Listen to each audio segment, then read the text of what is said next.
नमस्कार गुरुभक्तांनो. श्री गुरुचरित्र कथासारमधील अध्याय 16वा. वाचल्याने व ऐकल्याने गुरुसेवेत प्रमाद घडत नाही आणि गुरुकृपेची प्रत्यक्ष अनुभूती येऊ लागते. जीवनात आपण प्रयत्न करत असतो तरीही अपयशी होतो. तेव्हा प्रश्न पडतो की गुरुची कृपा आपल्यावर आहे का? तर अशी गुरुकृपा मिळवण्यासाठी ऐका गुरुभक्त अरुणी, वेद आणि उपमन्यू. श्री गणेशाय नमः.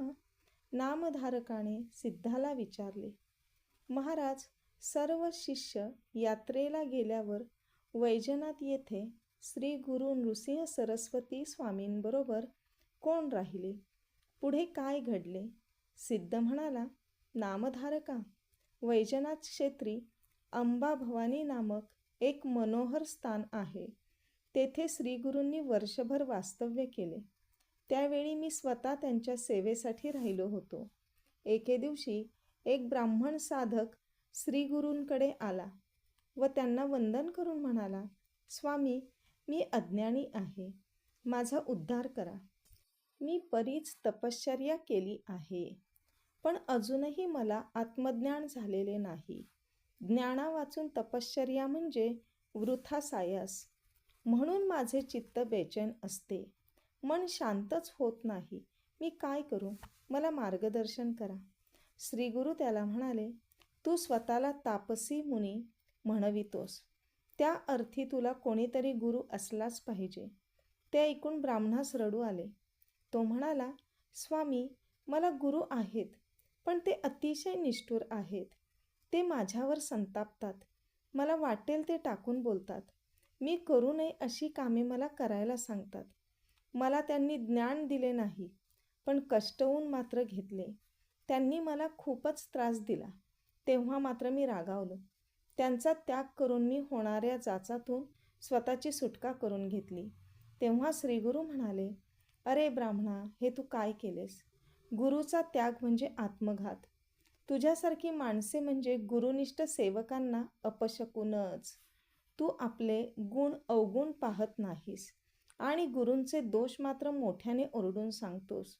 तुझी बुद्धी भ्रमिष्ट झाली आहे काय? माझ्या दृष्टीने तू गुरुद्रोही आहेस. तुझ्यासारख्याला ज्ञान कसे प्राप्त होणार? तुझे मन स्थिर कसे होणार? गुरु म्हणजे कामधेनू. जो त्यांची सेवा करतो तो सच्शिष्य सर्वज्ञ होतो. त्याला अष्टसिद्धी आणि इहपर सौख्य प्राप्त होते. आणि तू तर त्यांचाच त्याग करून आला आहेस. तुला काय म्हणावे? तू त्यांना शरण जा. ते ऐकताच ब्राह्मण वरमला. तो म्हणाला, स्वामी, आपण म्हणता ते बरोबर आहे. मला क्षमा करा. गुरु कसा ओळखावा, त्याची सेवा कशी करावी, ते माहीत नसल्यामुळेच माझ्याकडून हा प्रमाद घडला. तरी कृपा करून त्याविषयी काही सांगा. त्यावेळी ब्राह्मणाला अनुताप झालेला पाहून श्रीगुरु त्याला म्हणाले, गुरु हा आपल्या मातापित्यासारखा असतो. तो आपल्यावर निरपेक्ष प्रेम करतो, वात्सल्याने पाहतो, सन्मार्गाचा उपदेश करतो. गुरु हाच ब्रह्मा, गुरु हाच विष्णू, गुरु हाच शंकर. त्याची मनोभावे सेवा करावी. त्याला आवडेल असे वर्तन ठेवावे. त्याच्या आज्ञापालनात तत्परता असावी. या संदर्भातील एक जुनी कथा सांगतो. आदर्श गुरुभक्तीचे ते एक उत्तम उदाहरण आहे. द्वापार युगाचा शेवटचा काळ होता. त्यावेळी द्वारकेत धौम्य नावाचे ऋषी राहत होते. त्यांच्या आश्रमात वेदाभ्यास करण्यासाठी अरुणी, वेद आणि उपमन्यू हे 3 शिष्य राहत असत. पूर्वीचे गुरु आपल्या शिष्यांकडून निरनिराळी सेवाकर्मे करवून घेत. ते गुरुसेवेत किती तत्पर आहेत याची मुद्दाम परीक्षा घेत. त्यांची गुरुभक्ती, त्यांचे धैर्य, त्यांचा स्वभाव आणि आचरण पडताळून पाहत आणि कसोटीला उतरलेल्या शिष्यावर तत्काळ कृपा करून त्यांच्या सर्व मनोकामना पुरवीत. धौम्यही त्याच परंपरेतील गुरु होते. एके दिवशी धम्य अरुणीला म्हणाले, आज तू रानात जा. तळ्याच्या वरच्या अंगाला आपले जे शेत आहे त्यात साळी पेरली आहे. त्या शेताला पाणी देऊन ये. त्यांच्या आज्ञेनुसार अरुणी शेतावर गेला. त्याने शेताचे अवलोकन केले. ते तळ्यापेक्षा उंचावर होते.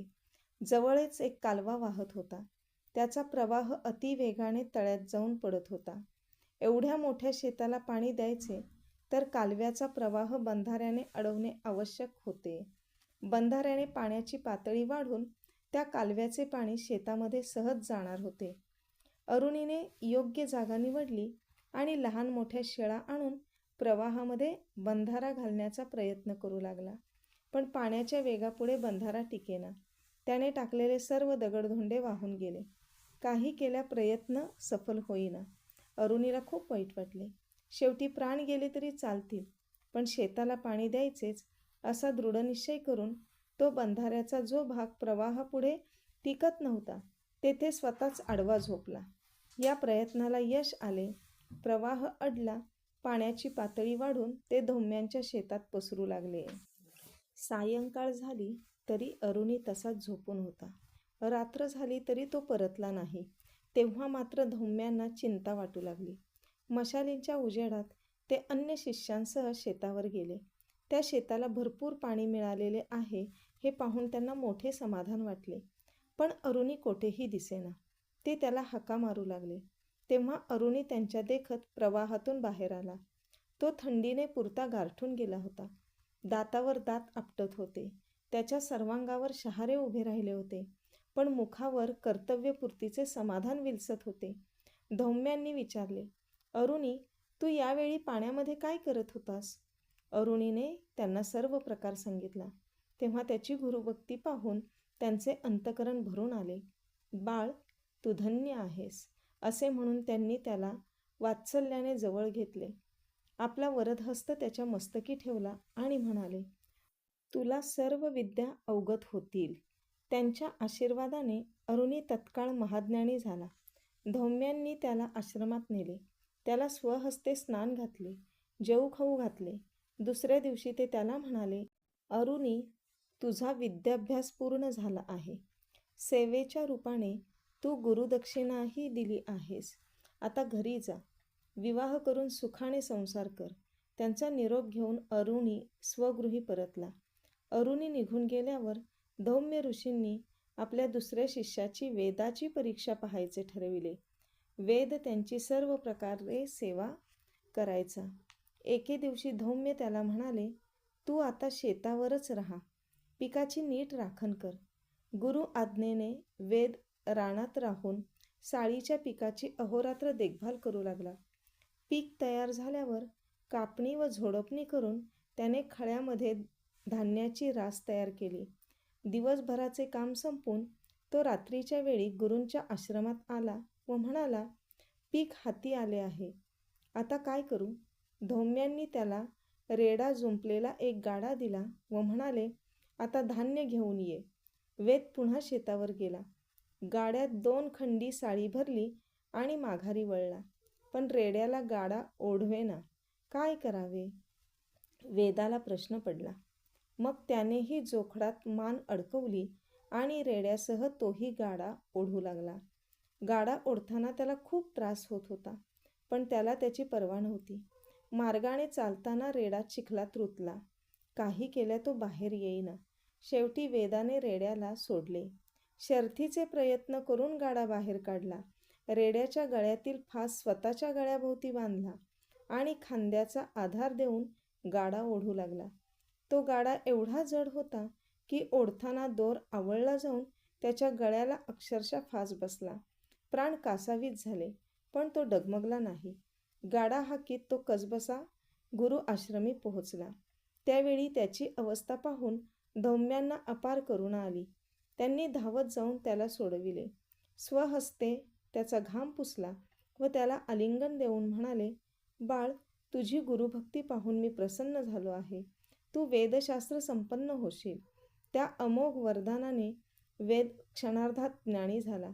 धौम्यांनी त्याला कल्याणपर आशीर्वादासह निरोप दिला. उपमन्यू हा धौम्यांचा 3रा शिष्य. तोही गुरूंची मनोभावे सेवा शुश्रूषा करायचा. त्याला आहार जास्त लागायचा. अति आहार हाही एक दोषच आहे. त्यामुळे त्याची विद्याभ्यासात प्रगती होत नव्हती. बुद्धीला जडत्व आले होते. त्यावर धौम्यांनी नीट विचार केला आणि उपाय म्हणून त्याला गुरे चारण्याचे काम दिले. गुरूंच्या आज्ञेने तो प्रत्येक दिवशी गुरे वासरे रानात न्यायचा आणि स्वतःला भूक लागली की लवकर परत यायचा. ही गोष्ट लक्षात येताच धौम्य त्याला म्हणाले, "अरे, तू लवकर परत येतोस त्यामुळे गुरांना उपाशी पोटी राहावे लागते. यापुढे असे करू नकोस. रानात सूर्यास्तापर्यंत थांबत जा." त्याप्रमाणे तो संध्याकाळपर्यंत थांबायचा. अशा वेळी भूक सहन होत नसे तेव्हा त्याला एक युक्ती सुचली. गुरांना नदीकाठी चरावयास सोडल्यावर तो नदीत स्नान करायचा आणि तेथेच बसलेल्या 2-4 ब्राह्मणांच्या घरी भिक्षा मागून खायचा. एकदा धौम्यांनी विचारले, "उपमन्यू, तू दिवसभर उपाशी असतोस तरी अंगाने धष्टपुष्ट कसा?" तो म्हणाला, "गुरुदेव, रानात नदीतीरी ब्राह्मणांची वस्ती आहे. भूक लागली की तेथे भिक्षा मागून खातो." तेव्हा धौम्य म्हणाले, "अरे, मला टाकून कसा काय जेवतोस? हे योग्य नाही. यापुढे भिक्षा मला आणून दे आणि नेहमीप्रमाणे सूर्यास्तानंतर परत ये." त्याप्रमाणे तो मिळालेली भिक्षा आश्रमात आणून देऊ लागला. त्या भिक्षेचा अगदी थोडा भाग गुरुदेव त्याला देत असत, पण त्यामुळे त्याचे पोट भरत नसे. मग तो दुसऱ्यांदा भिक्षा मागून खायचा. असे काही दिवस गेले. धौम्यांनी त्याला विचारले, "तू दिवसेंदिवस स्थूल होत चालला आहेस, याचे कारण काय?" उपमन्यू म्हणाला, "गुरुजी, एक भिक्षा तुम्हाला आणून दिल्यावर मी पुन्हा भिक्षा मागतो." ते ऐकून धौम्यांना राग आला. ते म्हणाले, "यापुढे 2 वेळच्या भिक्षा घरी आणून दे." त्याप्रमाणे तो 2 वेळच्या भिक्षा आश्रमात आणून देऊ लागला.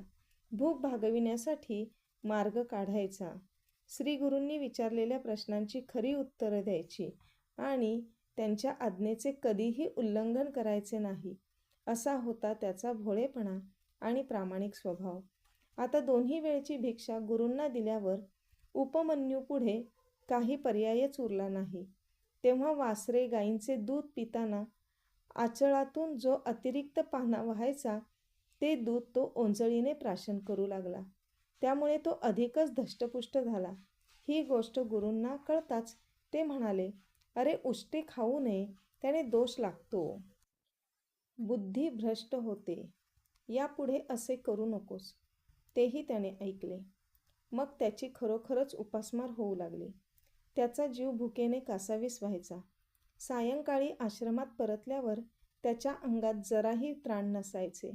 एकदा त्याने रुईच्या झाडातून ओघळणारा चीक पाहिला. तो चीक त्याला दुधासारखा वाटला. हे उष्टे दूध नाही, असा विचार करून त्याने पानांच्या द्रोणात चीक भरून घेतला. त्या गडबडीत थोडासा चीक त्याच्या 2 डोळ्यात गेला. त्यामुळे त्याची दृष्टीच गेली. समोरचे काहीच दिसेना. गुरांना घरी न्यायचे कसे, त्याला मोठा प्रश्न पडला. तो रानामध्ये चाचपडत हिंडू लागला. चालता चालता एका आडात पडला.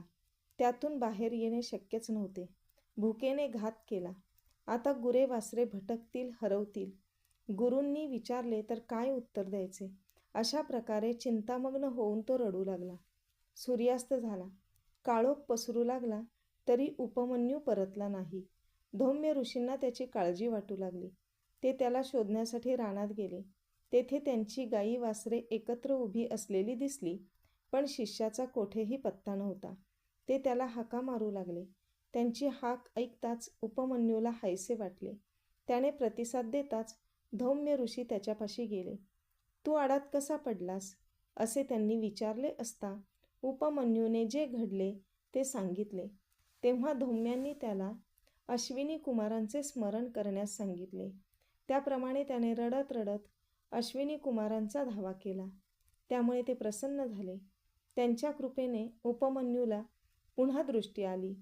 तो आडातून बाहेर आला आणि गुरुदेवांना आपली किती चिंता आहे हे जाणून अनन्य भावाने त्यांच्या चरणी लोटला. त्यावेळी त्याचा भक्तिभाव पाहून धौम्य परमसंतुष्ट झाले.